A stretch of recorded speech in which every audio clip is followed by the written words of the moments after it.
আসসালামু আলাইকুম সবাইকে স্বাগত জানাচ্ছি। আপনাদের সাথে আছে আমি শাহিন ইসলাম। আজকে আমরা যেটা করব 18তম নিবন্ধন কলেজ পর্যায়ে এর ইংরেজি অংশটা আমরা সমাধান করব। পরীক্ষাটা হয়েছে আজকে অর্থাৎ 15 মার্চ 2024। খেয়াল করেন আমরা ইংরেজি অংশটা সমাধান করব। প্রথম যে প্রশ্নটা খুবই চমৎকার একটা প্রশ্ন আসছে, to read between the lines. এটা মানে হচ্ছে গোপন অর্থ, গোপন মিনিং বের করা। উত্তর হচ্ছে গ, মানে অপশন উত্তর হচ্ছে কি গ, তার মানে হচ্ছে to grace the hidden meaning. পরে খেয়াল করেন দেশ মাদার রোজ ইন হার, এটা হবে the mother rose in her. The mother হচ্ছে মাতৃত্ব, এটা হচ্ছে এখানে অ্যাবস্ট্রাক্ট নাউন হিসেবে বসবে। Okay, the mother rose in her.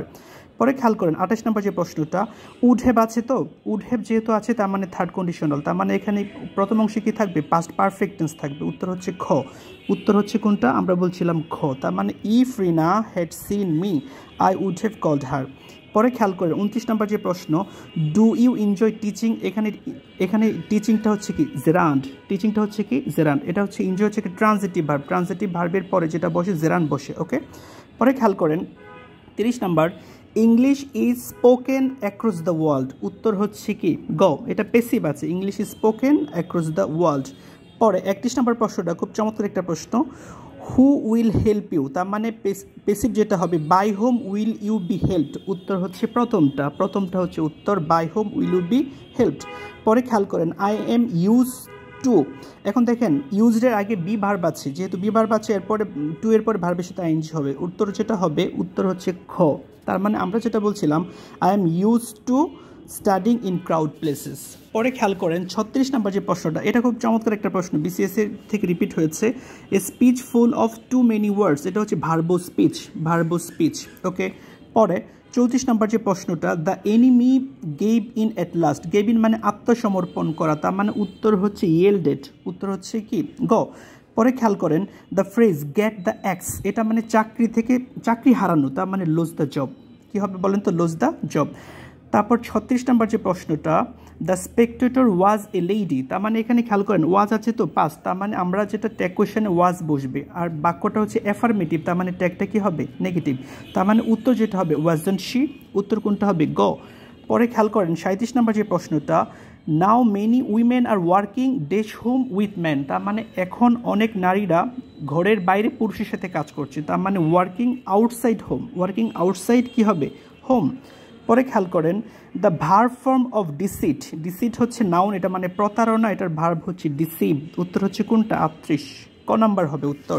পরে খেয়াল করেন 39 নাম্বার যে প্রশ্নটা, দ্য সিঙ্গুলার ফর্ম অফ ক্রাইটেরিয়ার সিঙ্গুলার হচ্ছে ক্রাইটেরিয়ন। উত্তর হচ্ছে কোনটা গ নাম্বার।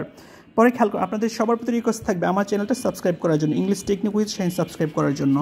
পরে খেয়াল করেন 40 নম্বর যে প্রশ্নটা, দ্য অ্যাডজেক্টিভ ফর্ম অফ কন্ট্রিবিউশনের অ্যাডজেক্টিভ হচ্ছে কন্ট্রিবিউটিভ, প্রথমটা। উত্তর হচ্ছে কোনটা প্রথমটা।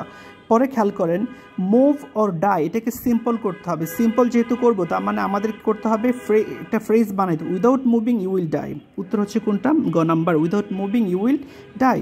তারপর দ্য সিনোনিম অফ ইন্টিমিডেট মানে ভয় দেখানো, তার মানে উত্তর যেটা হবে ফ্রাইটেন মানে ভয় পাওয়া বা ভয় দেখানো। পরে যেটা হচ্ছে 43 নম্বর যে প্রশ্নটা, a few number of student were present, তার মানে উত্তর হচ্ছে কোনটা প্রথমটা। উত্তর হবে কোনটা, আমরা বলছি প্রথমটা। পরে খেয়াল করেন the antonym of the word delete মানে বাদ দেওয়ার, ইনসার্ট মানে হচ্ছে যোগ করা, তার মানে এটা কোনটা হবে বলেন তো ইনসার্ট।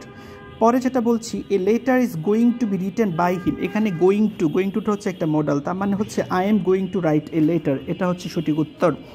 পরে খেয়াল করেন বিট অ্যাবাউট দ্য বুশ, এটা মানে হচ্ছে মূল প্রসঙ্গে না যেয়ে অন্য বিষয়ে কথা বলা, তার মানে হচ্ছে অন্ধকারে ঢিল মারা, যেটা হচ্ছে তার মানে এটার মিনিংটা হচ্ছে অন্ধকারে ঢিল মারা, এটার সাথে যায় এখানে অন্ধের কিবা দিন কিবা রাত্রি, অন্ধের কিবা রাত্রি কিবা দিন এটা।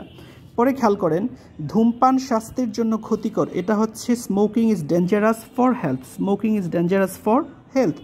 পরে যেটা বলছিলাম হি visits the school of and on মানে হচ্ছে মাঝে, তার মানে উত্তর হচ্ছে কোনটা অকেশনালি। পরে খেয়াল করেন আই হ্যাভ লেফট, এখানে দেখেন প্রেজেন্ট পারফেক্ট টেন্স আছে, বাটের পরেও কি হবে প্রেজেন্ট পারফেক্ট টেন্স হবে, তার মানে I have left the room but he has entered the room. Okay, পরে খেয়াল করেন what is the time by your watch, মানে ঘড়িতে কয়টা বাজে এখানে আমরা ইউজ করি বাই। আপনাদের সবার প্রতি রিকোয়েস্ট থাকবে আমার channel English technique with Shahin subscribe করার জন্য। ধন্যবাদ সবাইকে, আল্লাহ হাফিজ।